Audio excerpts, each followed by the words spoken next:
সমাবেশে সংগ্রামী সভাপতি গোবরগাঁও থানা শাখার হেফাজতে ইসলামের সংগ্রামী সভাপতি হযরত মাওলানা মনিরুল ইসলাম শফিউল নগরী। আসসালামু আলাইকুম ওয়া রাহমাতুল্লাহ। আবির্ভাব হয়েছে আমাদের বাংলাদেশের তাওহীদি জনতা মুজাহিদ, তারা বুকের রক্ত দিয়ে তা প্রতিহত করেছে। 2013 সালে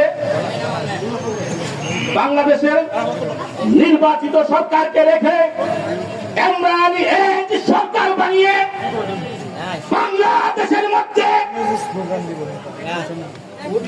নাস্তিকবাদ কায়েম করার জন্য সর্বশক্তি রাষ্ট্রীয় শক্তি ব্যবহার করে গ্রামে গঞ্জে পর্যন্ত তারা বিস্তার করেছিল।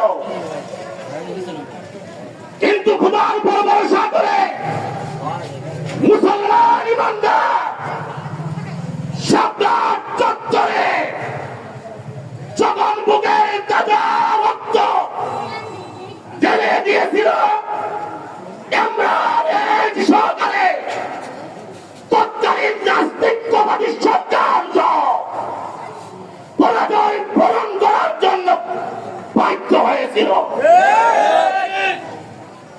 ইঁদুরের গর্তে ঢোকার জন্য বাধ্য হয়েছে।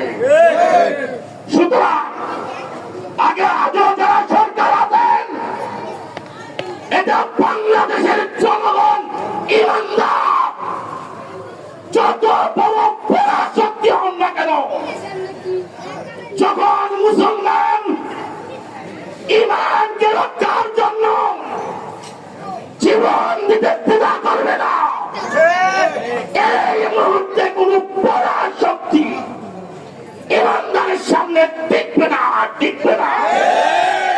কয় লক্ষ্য মারবেন, লক্ষ্য মারবেন, লক্ষ্য থাকবে, লক্ষ্য মারবেন, লক্ষ্য সামনে যাবে।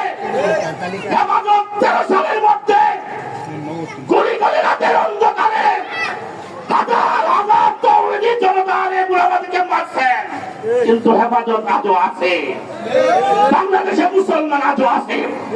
সুতরাং বর্তমান অন্তর্বর্তী